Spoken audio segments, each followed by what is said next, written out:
যার ফলে ক্ষতির সম্মুখীন হচ্ছেন সীমান্তের চাষিরা। বেশ কয়েক বছর বন্ধ ছিল, সম্প্রতি বাগদা থানার রানাঘাট এলাকা দিয়ে রাতের অন্ধকারে চাষের জমির উপর দিয়ে গরু। ভোট আসছে, এখন তো ফান্ড দরকার তৃণমূলের। গরু কয়লা ছাড়া তো ফান্ড কোথায় পাবে? সেটাই চালানোর চেষ্টা করা হচ্ছে। আমরা বিএসএফকে জানাবো এবং কড়া ব্যবস্থা নেওয়ার জন্য বলবো। মুখ্যমন্ত্রী দিল্লি সফরে গেছেন, আজ সংসদীয় দলের বৈঠক, কাল রাজ্যের আর্থিক বঞ্চনার দাবি নিয়ে প্রধানমন্ত্রীর সঙ্গে দরবার করবেন, কি বলবেন? এর আগেও দরবার করেছেন। যে কোনো মুখ্যমন্ত্রী সময় চাইলে প্রধানমন্ত্রী সময় দেন, ওনাকেও দেন, পিনারাই বিজয়নকেও দেন, ও অন্য দলের কংগ্রেসের মুখ্যমন্ত্রীও চাইলে দেন। তবে রাজ্যের বকেয়া নিয়ে যেন যান, হাত পা ধরতে যেন না যান। তবে এটাও ঠিক, হাত পা ধরলেও বাঁচবেন না। ইন্ডিয়া ব্লকের বৈঠক, অভিষেক বন্দ্যোপাধ্যায় কেন যাচ্ছেন সেটা আমরা বুঝতে পারছি না। উনি তো ডেপুটি চিফ মিনিস্টার হওয়ার চেষ্টা করছেন, মুখ্যমন্ত্রী হতে দিচ্ছেন না। ডেপুটি চিফ মিনিস্টার হয়ে তারপরে গেলে মানাতো। এখন তো কোনো দায়িত্ব নেই, উনি তো একজন সাংসদ। দাদা, ইন্ডিয়া ব্লকের বৈঠক আজকে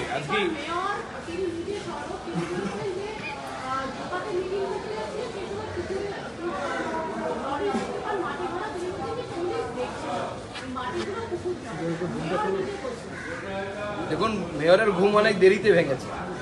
আপনারা যান কলকাতার ওয়ার্ডগুলোর ভেতরে, আপনারা 10 বছর আগের স্যাটেলাইট ছবি বের করুন আর বর্তমানে স্যাটেলাইট ছবি বের করুন, পরিষ্কার হয়ে যাবে চিত্র।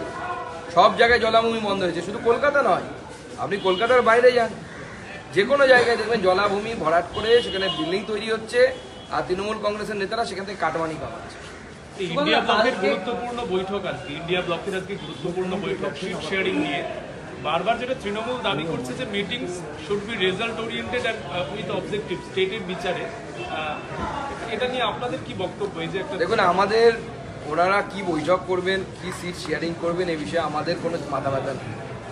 আমি আগেও বলেছি, কেনিয়া টিম টসে জিতলো না হারলো ক্রিকেটে, তার খুব একটা গুরুত্বপূর্ণ হয়। কাকে ক্যাপ্টেন করবে, কে ব্যাট করবে, কোন অর্ডারে ব্যাট করবে, কোনো মানেই নেই।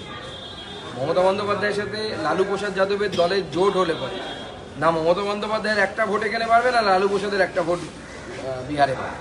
না, কুণাল ঘোষ কালকে বলেছেন যে 2036 পর্যন্ত মুখ্যমন্ত্রী থাকবেন মমতা বন্দ্যোপাধ্যায়, তারপর থাকবেন অভিষেক বন্দ্যোপাধ্যায়। উনি কি করে এত কনফার্ম হচ্ছে যে 2036 পর্যন্ত মমতা ব্যানার্জি থাকবে?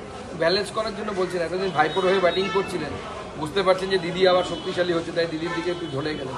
তো ব্যালেন্স করে দিয়ে কাজ, দালালরা এরকম করে আর কি। তৃণমূলের লোকের হাতে তৃণমূল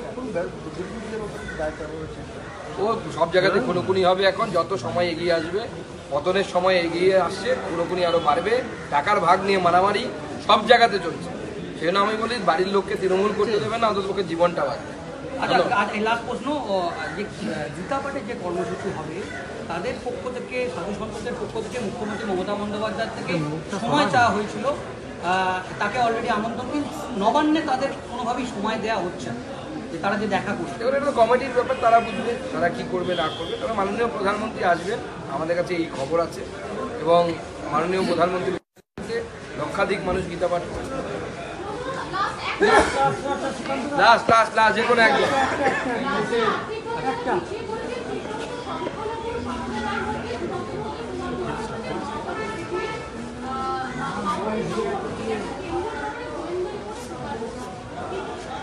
দেখুন, যে কোনো এই ধরনের নিষিদ্ধ সংগঠন যদি কর্মসংস্থানহীন যুবকদের মধ্যে, সে যে কোনো ধর্মীয় সম্প্রদায়ের হোক না কেন, যদি তাদের সংগঠন বিস্তার করে, তা সমাজের জন্য, দেশের জন্য অত্যন্ত ক্ষতিকর।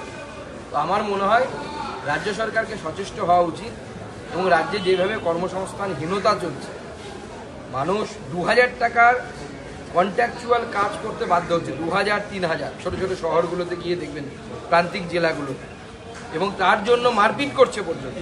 যে কে তৃণমূলের হয়ে সেই পার্টিটা করলে পরে, সকাল দুপুর পার্টি অফিসে বসে থাকলে পরে সেই জব পাওয়া যাবে কন্ট্রাকচুয়াল।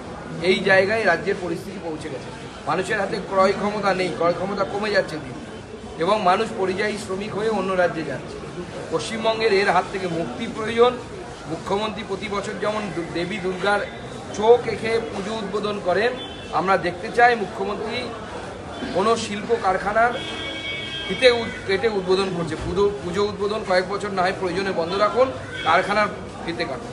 সুজয় আর আমাদের এরা তো বারবার সুযোগ পাচ্ছেন, মানে বন্দী হিসাবে বারবার সুযোগ পাচ্ছেন, সুজয় কৃষ্ণ, জ্যোতিপ্রিয়, এরা। আদালতের দেখার বিষয় সেটা। আদালত কেন কড়া আদেশ দিচ্ছে না যে এদের নিয়ে গিয়ে কেন্দ্রীয় সরকারি হসপিটালে ব্যবস্থা করা উচিত। কিন্তু রাজ্য সরকার তো তার SSKM-কে তো আমাদের তৃণমূল কংগ্রেসে যারা অপরাধী নেতা, চোর নেতা, তাদের অভয়ারণ্যে পরিণত করেছে। সেখানে বসে থাকছে সব। SSKM